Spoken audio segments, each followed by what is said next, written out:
and welcome back to another She's the Boss interview. Today I'm joined by the award-winning author and owner of publishing company JLG Publishing, Jenica Leah.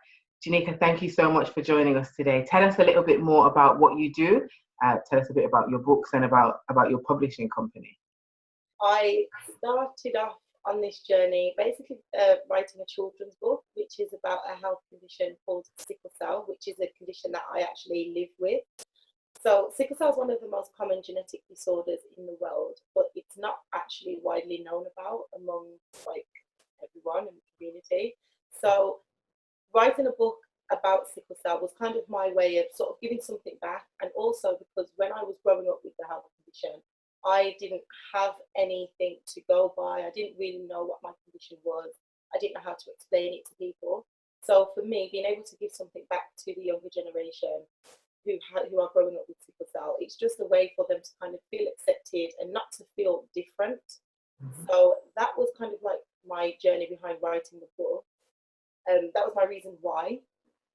My journey to actually getting the book published was then led to me sort of setting up my own publishing company. So after I had written my book, I wanted to get it published and, for it to be able to be sold everywhere. And I looked into different publishing companies, how to go about it. And in the end, I found that self-publishing was the best way for me, only because there's such big publishing companies in the industry now, and it's very difficult to kind of get into the system really. It's all based on somebody else reading your book and deciding whether it's going to sell or not. Mm-hmm. And I am not one of these people that like to be told that I can't do something. So for me, I was like, okay, I'm going to do this myself. So I chose to self-publish, but when I made that decision, I also thought, you know what, there are so many people that I know that probably have a great story to tell or would love to write a book and probably feel daunted by the idea of how to go about publishing. So when I was going along the methods that I did to self-publish, I kind of done it in bulk with the intention that I am going to help other people to publish their books as well. It's not as difficult as it seems, but it's always good to have somebody that's done it already and gone through the process already. Then you can help somebody else to achieve what they want to achieve as well. So that's kind of like my driving force behind publishing company and writing a book. So starting a publishing company, that's a really big thing, and it seems like it could be quite daunting. What gave you the confidence to say, actually, I can do this?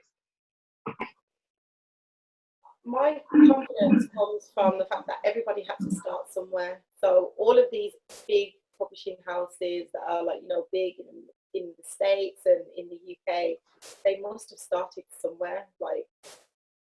Facebook started in a dorm room in some university. So I just feel like, I'm going to start somewhere as well. And if it's me starting from my book, that's going to take me to also join these guys in the big publishing industry, then that's what I'm going to do. I like a challenge. Mm-hmm. So I believe that I don't believe that I can't do it. I'm just going to do it. That's a very good attitude to have. And what was the time frame between you starting the book, starting the publishing company? It was it all went hand in hand. So with publishing the book, I kind of wanted to be able to offer new writers the things that I actually needed when I was publishing my book. Mm-hmm. So when I was doing the research for my own book, I also looked into what I would have to do in terms of if I was doing somebody else's as well. Mm-hmm. And I suppose me doing that, it kind of saved time. Once I got my book out there and decided to focus on, starting a company and starting to work with other writers, I know the things that are needed, the things that are not needed, and the kind of hurdles that they may come across that I can kind of, give them a bump up so that they don't have to experience some of the complications that I did when I was going through it. So as soon as I published my book, I started to work on starting my publishing company. Mm-hmm. So I kind of got mine out of the way, went through the journey first so that the next person wouldn't have to make the same mistakes that I did. And what can you share some of what those challenges were, some of the obstacles that you overcame? Yeah, there's one of the main obstacles is trying to get into mainstream stores. So Waterstones, Barnes and Noble. There's so many terms and conditions that they have to be able to get into those stores. So one of my main sort of, how can I say this? One of the main things that I want to attract writers to come to my publishing company is my access to these services. So my first children's book that I wrote is actually now on sale in Barnes and Noble. And that's something that took a lot of sort of background work to do. You have to be associated with these people, associated with that people, and registered with this company. There's loads of things, and for one individual to do all of those things just for one book, it can just seem like it's not worth doing it. But for me, being able to be associated with these companies in terms of a company name, that means that anybody else that is associated with my company can also have these things. So that's kind of an obstacle that I face, and I thought, okay, if I kind of can get over this obstacle, then everyone else can just come with me.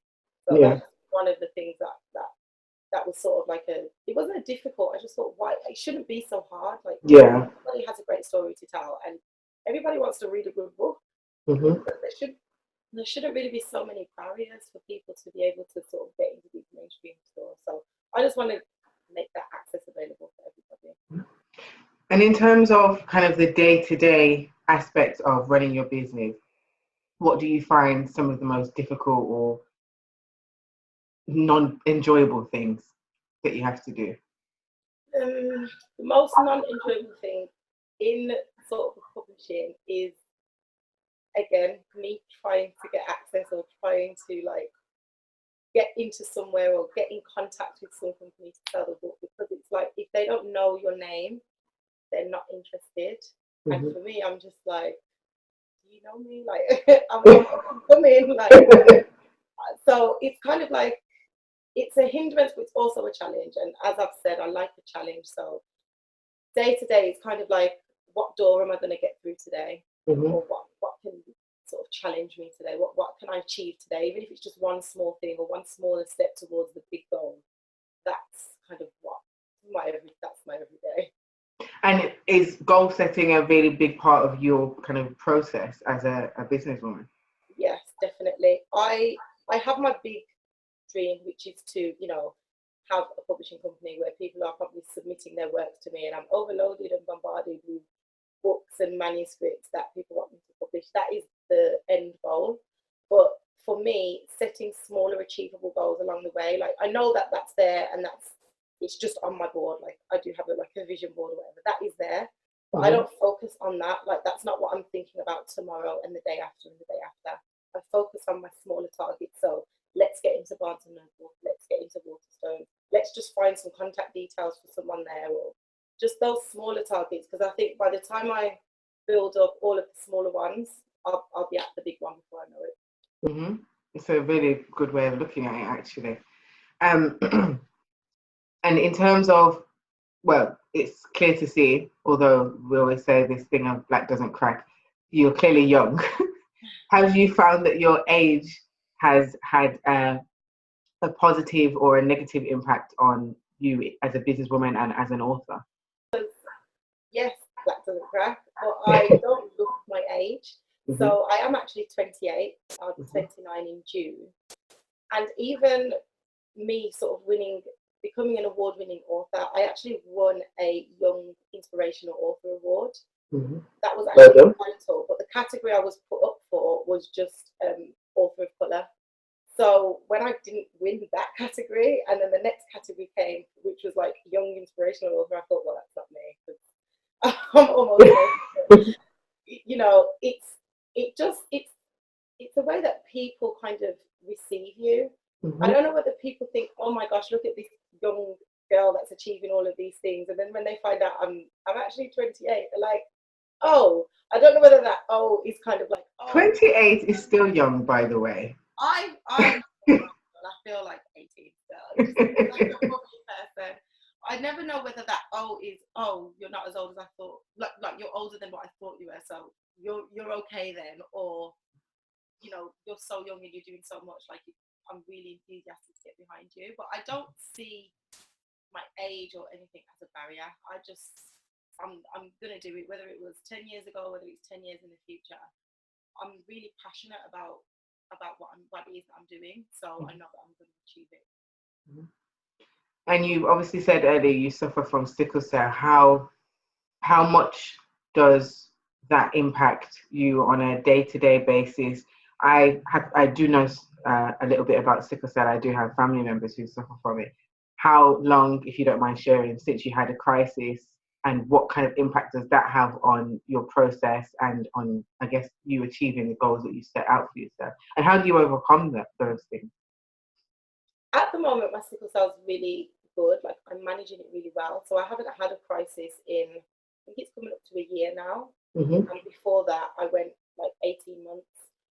So me writing the book, the driving force behind me writing the book, before I wrote the book, I had to make sure that my health was at a stage where I had grounds to stand on to write this book, because I was healthy as well.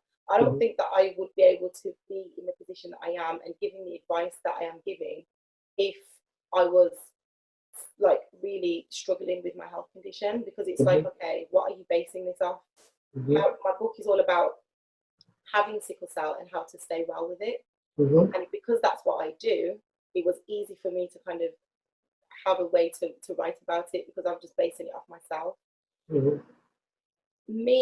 My sickle cell being at a stage now where I can manage it, has the two kind of go hand in hand. So me deciding to start my own business and work for myself is kind of a step that I needed to take in order to be healthy.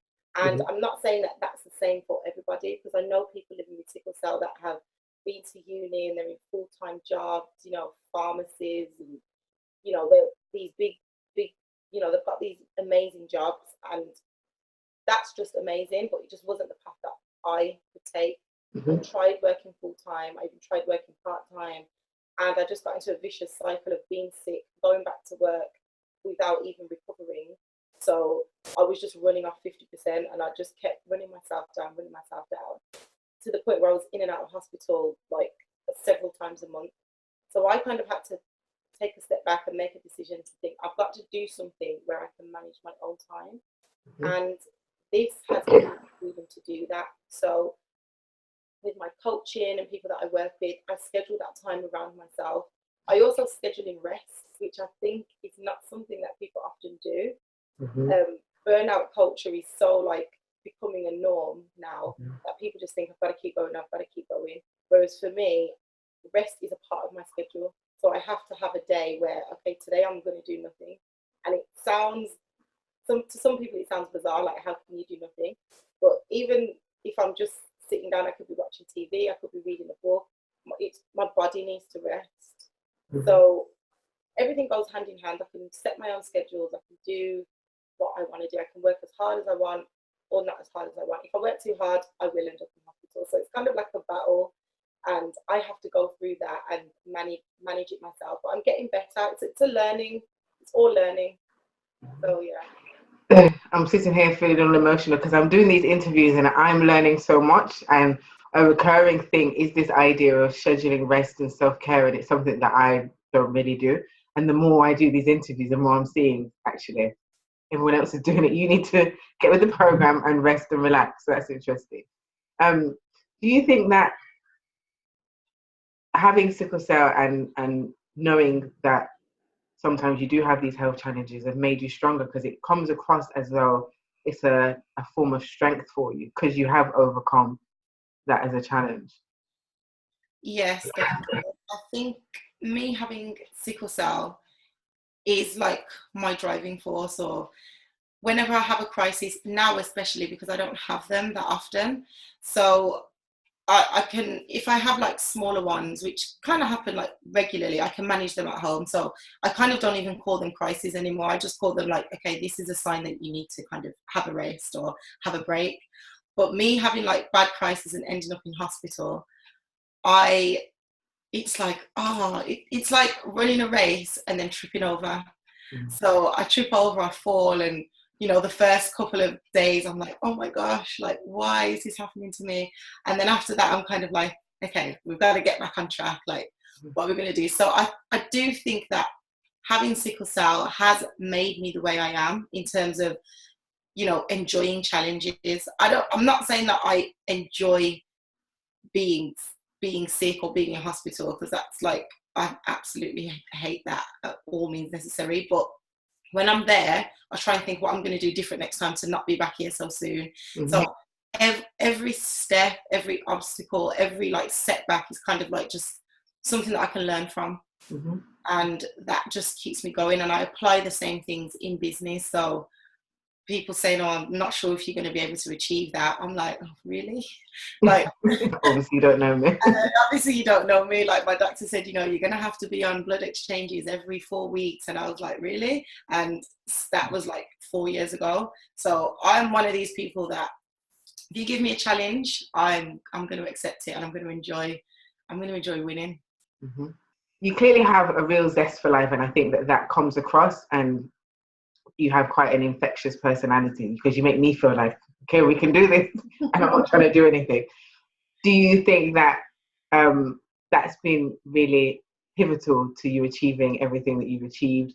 And in terms of moving forward, do you think having that kind of passion for life and being able to overcome challenges is going to help you get to this internationally acclaimed publishing company owner, entrepreneur space? Because I feel like it will.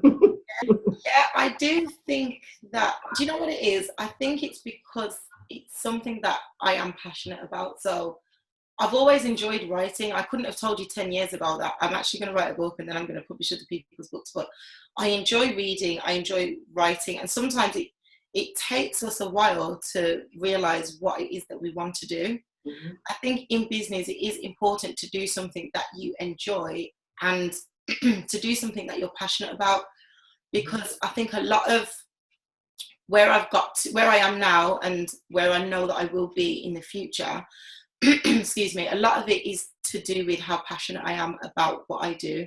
Like, I can talk about Sickle Cell because I live it. I can talk about like being this big time publishing company because I published a book and I did that. You know, I have had a life coach, which I think is important in business as well, to just kind of keep you on track and keep you going. But I did that alone as well. So when you're motivated to do something and when you're passionate about something, nothing will stop you from achieving whatever it is that you set out to achieve. And I think that's always important in business. If you're going to go self-employed and just go into this entrepreneurship or whatever just to make money, it may not work for you if your only reason is to make money. I think the two have to go hand in hand. You have to want to be able to live a life that you want, but also be passionate about how you're going to get there, because that's going to help you to get there like 10 times faster than if you're doing something that you actually don't like doing. Mm-hmm. And yeah. Mm-hmm. Have you felt that other people have been supportive of the journey that you've taken, and who has been your biggest supporter? The support thing is really weird because I have a massive support system. I've got a huge family. I have loads of friends, but I've got my set people that I go to for different things. Mm-hmm. And in business, especially when I was writing my book, I've noticed that it's so easy to take on board everybody else's opinion. So when I was writing my book and publishing my book, I actually told 2 people.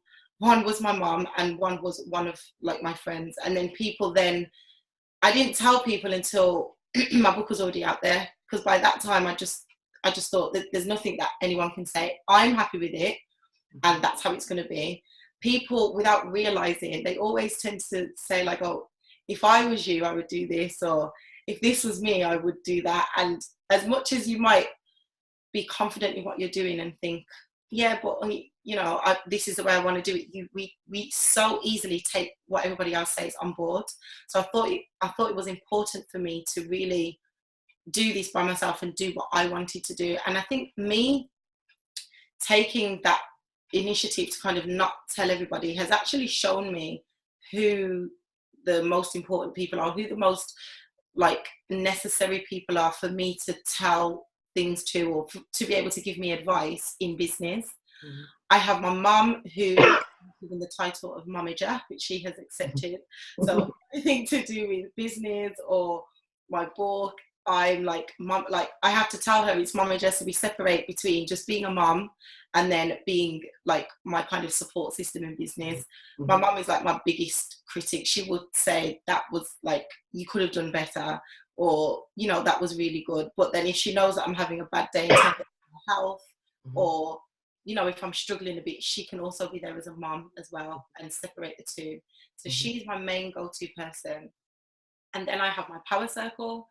I call them my power circle. These are 5 friends who I've known since secondary school.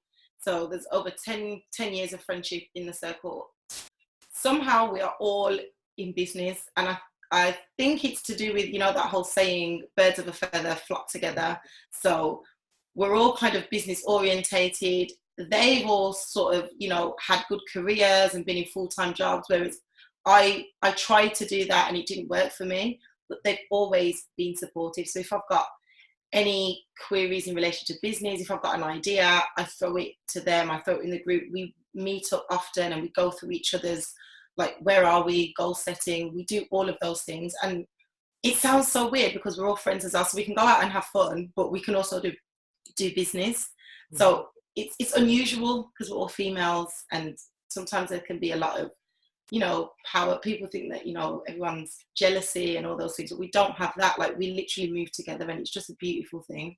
Mm-hmm. And how important do you think role models are?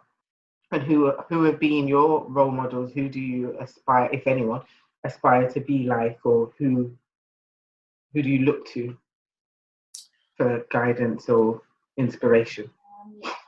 My biggest role model is my mom, because she's in business as well. My mom retired before 50, and now she just does kind of what she wants to do. She's just kind of like my motivation to everything. And I do look up to I think I look up to different people for different things. So you've got people who I think, oh my God, they're amazing, like motivation wise, like Lisa Nichols. Like, I've read all of her books, I listened to like her talk, and she's just kind of like, you know, my go-to person for certain things in terms of motivation and in terms of business as well. I also have like my hematologist, who's like my doctor at the hospital, because of where she is in life. Like, I see there's all of these people around me, and I can take things from like, I can take little parts of them that I think are all like motivation for me, or, you know, that person's done this so I can too, that person's done that so I can too. And then there's like my end goal. So I see these big publishing companies, and like, they're kind of like inspirational to me as well, because if you look into some of them, they all started off small, they all started off as an idea. So I think in business, it's good to speak to people that are where you want to be, and they can be your motivators, your inspiration, and they'll help you to get there as well. What scares you about business, about moving forward and achieving your goals? My only, probably mainly biggest fear is my health. So as much as I'm confident speaking about it, and, you know, I can say, okay, I've been out of hospital for a year now, I do feel like my only hindrance is my health. Like, that's the only thing that I can't control a lot of the time. Mm-hmm. And if something is just to suddenly happen, it's going to stop me in my tracks.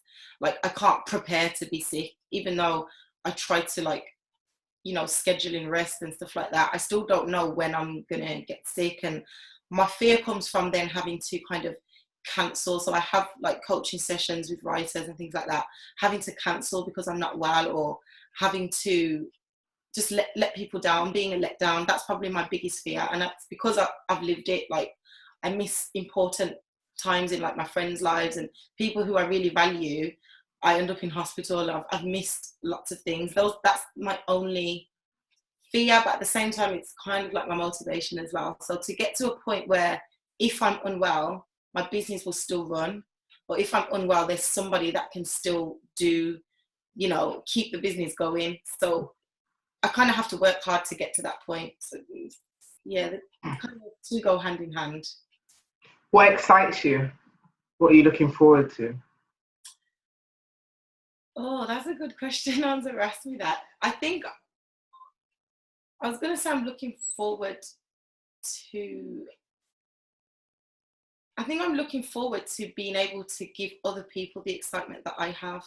Mhm. So my biggest excitement at the moment is that one of my people that I'm writing with, one of the people that I'm coaching has actually finished writing her book and is now launching her book. So she's having a big launch party, and she's now going along that journey of, oh my God, she's sharing it. People are really supportive, and just seeing that excitement in someone else and knowing that I helped them to achieve that, that is kind of like that's going to be my biggest excitement. I like to help people and help them to achieve their goals as well. So I think that's going to be exciting for me to kind of, as well as having people being published through my company, it's knowing that I've actually helped them to get there as well. That sounds exciting to me. What do you want to be, I don't want to say remembered, what is the word I'm looking for? When people speak about Jenica, what do you want as a businesswoman? What are kind of 3 things that you would like them to say about you? Down to earth, professional, and driven, I think. Mm-hmm. Because I believe that when it comes to kind of people who are in business, we kind of see them as like really up there, like, oh my gosh, you're at a level that is so amazing. Mm-hmm. But they're only human, like they're just like you. And I used to look at people and think, oh wow, she's really well spoken, or she's really posh and professional. And I am so like bubbly, like how I speak is how I speak. And I just want people to know that just because you may not fit this norm that you might have of a business person, that doesn't mean that you cannot be that business person. Like anybody can be an entrepreneur, anybody can start their own business. It's got nothing to do with where you're coming from, your background, where you've been. It's just about you as an individual. So I'd like people to see that I am just me. I'm just a normal person. I'm approachable. I love having good conversations. I love to know what other people are doing. But I'm also professional. I know when to kind of, apply myself to certain things. And also I know what, I won't do. Like just because somebody else is doing something, it doesn't mean that you should do it as well. It's really important to have like your own opinions and your own morals when it comes to business as well. I think that's really important. What are you most proud of? I'm most proud of I wouldn't say my book, my drive behind my book.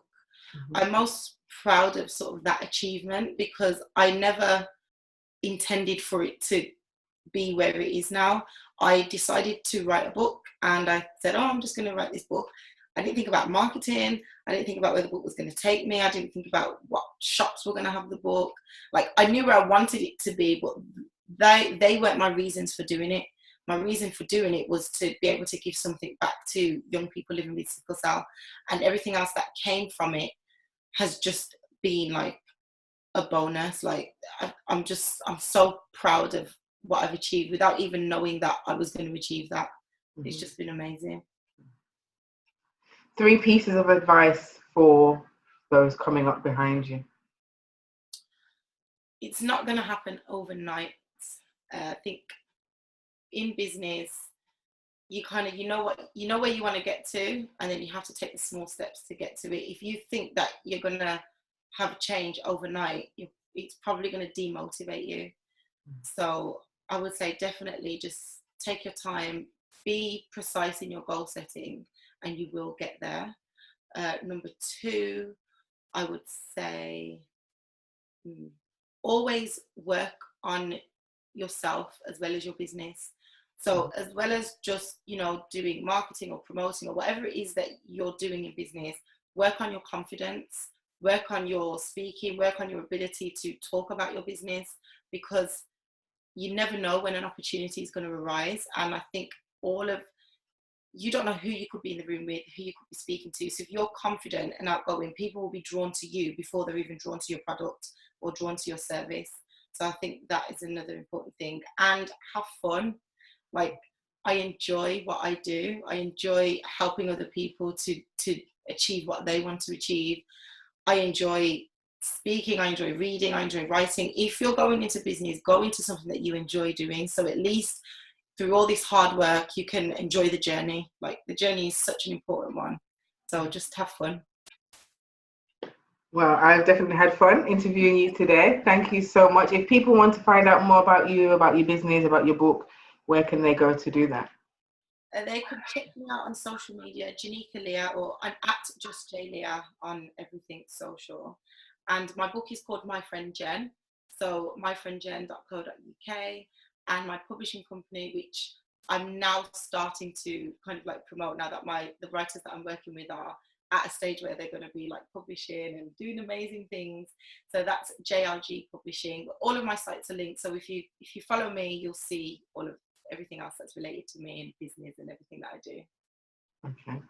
Thank you so much. As I said, I really enjoyed that, and I wish you every success in everything that you do. Thank you for having me. It's been wonderful.